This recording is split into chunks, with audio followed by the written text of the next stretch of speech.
जय जय शङ्कर हर हर शङ्कर जय जय शङ्कर हर हर शङ्कर जय जय शङ्कर हर हर शङ्कर जय जय शङ्कर மங்கள ஆரம்பம்.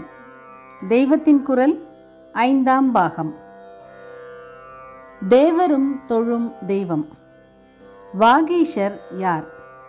வாகீஷர் என்பது யார்? திருநாவுக்கரசு சுவாமிகளுக்கு அப்படி பெயர் என்பது தெரிந்திருக்கலாம். மருள் நீக்கியார் என்பதே அவருக்கு இயற்பெயர். பிற்பாடு அவர் சமண மதத்தில் சேர்ந்து அதிலே ஒரு முக்கிய புருஷரான போது தர்மசேனர் என்று பெயர் வைத்து கொண்டார். அதற்கும் பிற்பாடு அவர் மறுபடியும் நம்முடைய மதத்துக்கே திரும்பி திருவதிகையில் தம்முடைய முதலாவது தேவார திருப்பதிகம் பாடியவுடன் பரமேஸ்வரனின் வாக்கே அசரீரியாக எழுந்து அவருக்கு நாவுக்கரசு என்ற பெயரை சூட்டியது. நாவுக்கு அரசு என்பதற்கு சமஸ்கிருதம் வாகீஷர். வாக் சொல், ஈசர் அரசர். நாவுக்கு அரசர் என்பது சொல்லுக்கு அரசர் என்பதால் தானே. இதற்கு அப்புறம் திருஞான சம்பந்தர் அவரை அப்பரே என்று அழைத்ததால் அப்பர் என்றும் அவருக்கு ஒரு பெயர் ஏற்பட்டு விட்டது. ஆனால் இங்கே, அதாவது பிள்ளையார் ஸ்லோகத்தில் சொல்லும் வாகீஷர் என்பது அப்பர் சுவாமிகள் அல்ல, வாகீஷர் முதலான தேவர்களை பற்றியல்லவா இங்கே சொல்லியிருக்கிறது. தேவஜாதியில் வாகீஷர் என்பது யார்? 2 தேவர்களுக்கு அந்த பெயர் உண்டு. ஒருவர் ப்ரஹஸ்பதி, மற்றவர் பிரம்மா.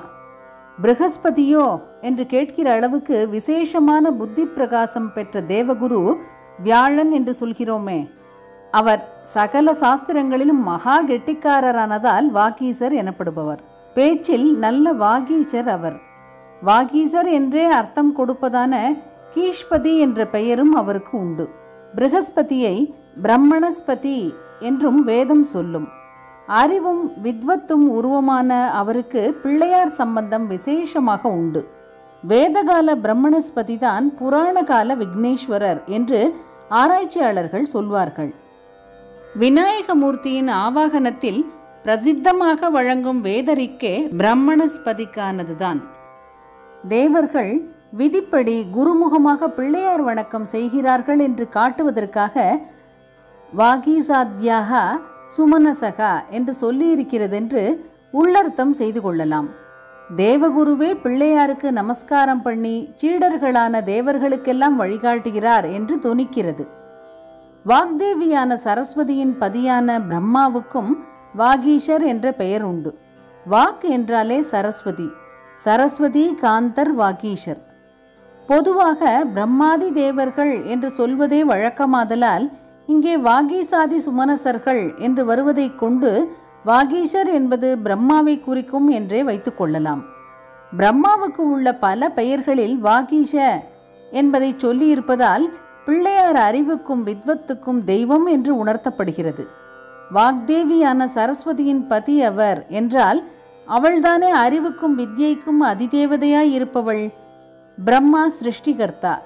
சிருஷ்டி என்றவுடன் காலம் என்ற தத்துவத்தை தான் முதலில் நினைக்கிறோம்.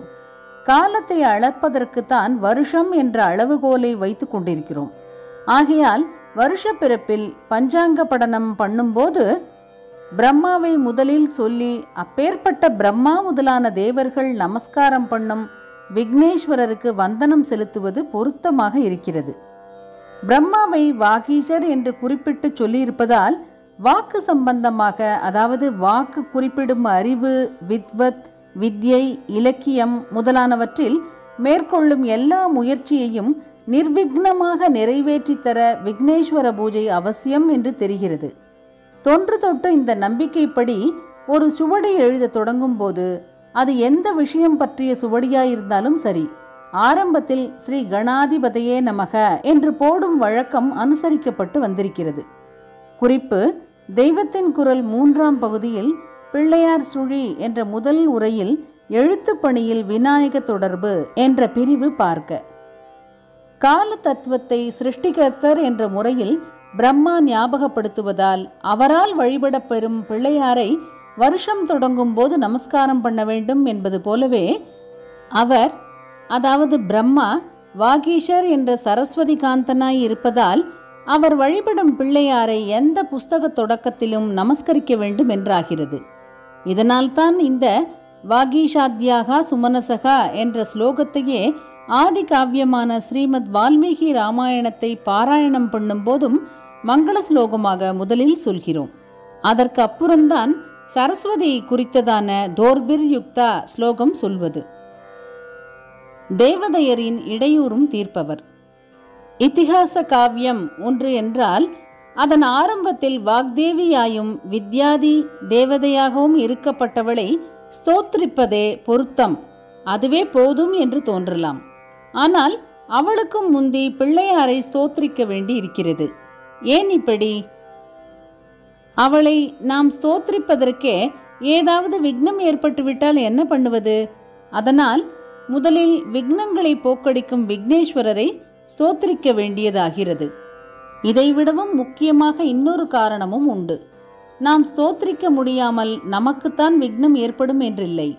நாம் ஸ்தோத்திரிக்கும் தேவதை நமக்கு அனுகிரகம் பண்ண முடியாமல் அந்த தேவதைக்கும் ஏதாவது விக்னம் ஏற்படலாம். புராணங்களை பார்த்தால் தெரியும்.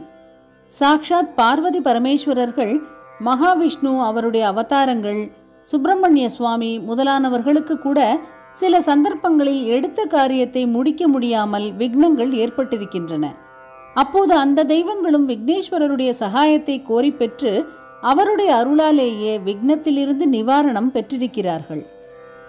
குறிப்பு: தெய்வத்தின் குரல் 4ஆம் பகுதியில் பிற தெய்வங்களும் போற்றும் பிள்ளையார் என்ற உரை பார்க்க.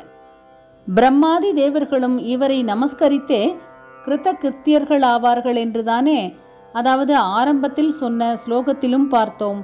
அதனாலேயே இவருடைய துணை அவர்களுக்கு இல்லாவிட்டால் அவர்களுடைய காரியங்களும் நிறைவேறாமல் விக்னம் ஏற்படும் என்று தெரிகிறதல்லவா?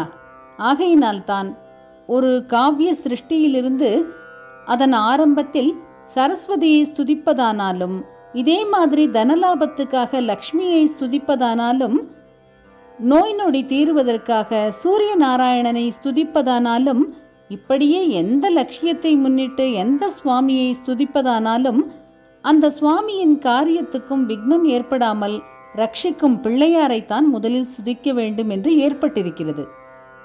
ருத்ராபிஷேகமாக இருக்கட்டும், சண்டி ஹோமமாக இருக்கட்டும், வெங்கட்ரமண சுவாமி சமாராதனையாக இருக்கட்டும், எந்த சடங்காகத்தான் இருக்கட்டும், பிள்ளையாருக்கு சுக்லாம்பரதரம் குட்டிக்கொள்ளாமல் எதுவும் தொடங்குவதில்லை. பிரம்மாதி தேவதைகளில் யாரானாலும் தங்கள் காரிய நிறைவேற்றத்துக்காக அவர்கள் இவரை நமஸ்கரித்தாக வேண்டியிருக்கிறது என்பதாலேயே அவர்களிடம் நாம் ஒரு காரியத்தை எதிர்பார்த்து போய் வழிபாடு நடத்தும் போது அவர்களுக்கும் முந்தி இவரை வழிபட வேண்டும் என்று விதி ஏற்பட்டு விடுகிறது. ஜெய ஜெய சங்கர, ஹர ஹர சங்கர. மகா பெரியவா சரணம்.